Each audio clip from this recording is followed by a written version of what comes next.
Hello and welcome back. So now we're going to be making our American dinner, which is going to be from Pennsylvania.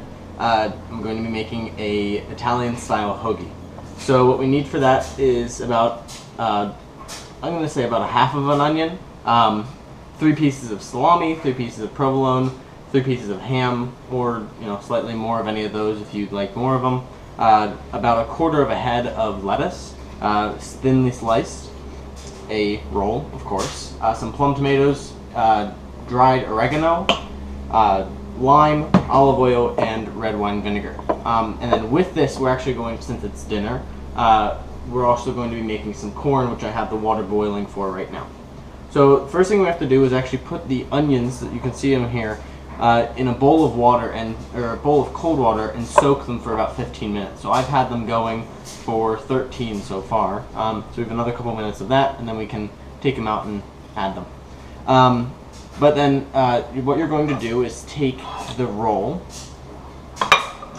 and you want to take some of the bread in the middle out, sort of to make a well where any of this stuff that we put in, we can put in in a little bit.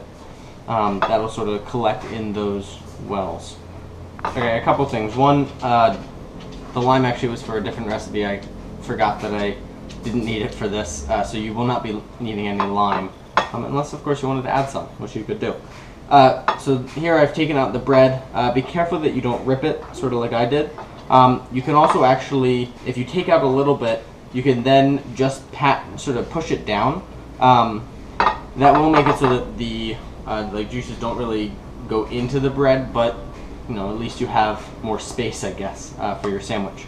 So the next thing we're going to do is we're going to add about a tablespoon-ish, you can do slightly less, slightly more, of olive oil to one side of the bread, and you just want to do one side right now. Then, and you want to do that side has to be the bottom, and then we're going to add a tablespoon of the red wine vinegar to that side as well, sort of on top of that.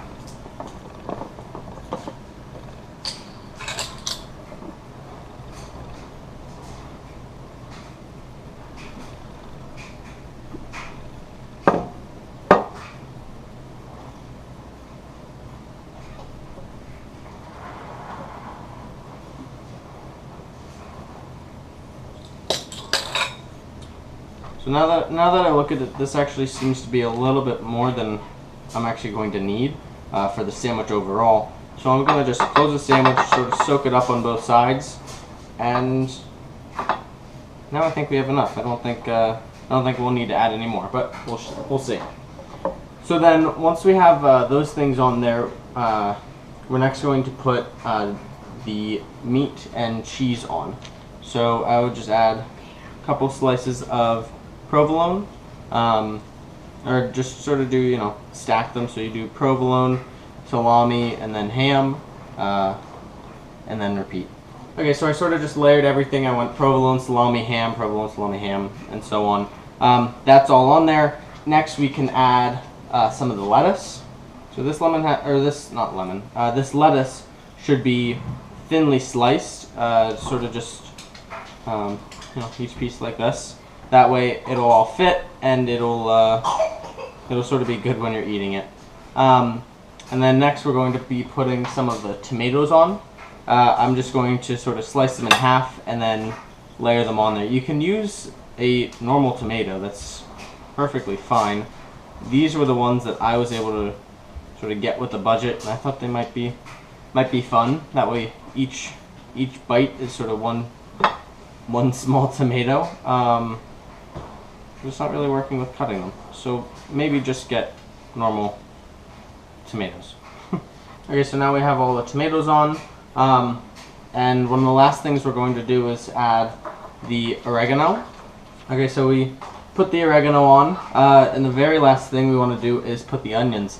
They've been soaking for a little bit more than 15 minutes at this point, but that's okay. It's not gonna hurt anyone. I have them thinly sliced. You can of course cut them a little more thinly if you'd like to. or put them in a blender. Really anything. Doesn't matter too much.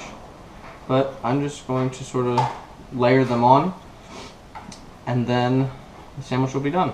Alright, so I put some onions on. The sandwich is very, very full.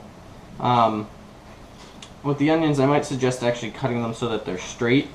It would make putting them on a little bit easier, I think. And the sandwich has a ton in it. If you can, maybe get slightly bigger rolls. That way you can fit more stuff in it, and it'll be a bigger sandwich. But yeah, and it turns out I don't think we really need any more oil or vinegar. So there's our sandwich. Looks pretty good. So now we're going to go put the corn in. Okay, the water for the corn is boiling. So what we're going to do is actually just put it in. It's going to be very hot, and I don't know where my tongs are. So hopefully I don't get splashed with boiling water.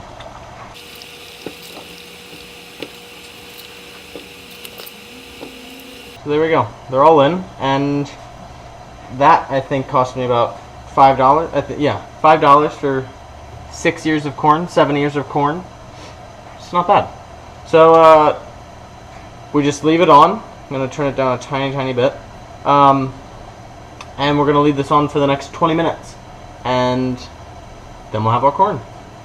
The corn's done and smells good. I think it's gonna go nicely with. It's very hot. I think it's gonna go nicely with the sandwich. The sandwich is sort of falling apart a little at this point, but it's okay. It's all going to the same place, and it still will taste good.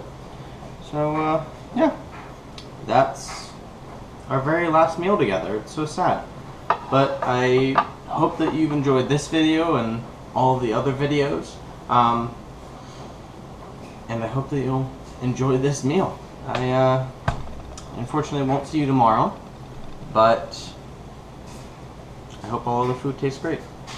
So, bye.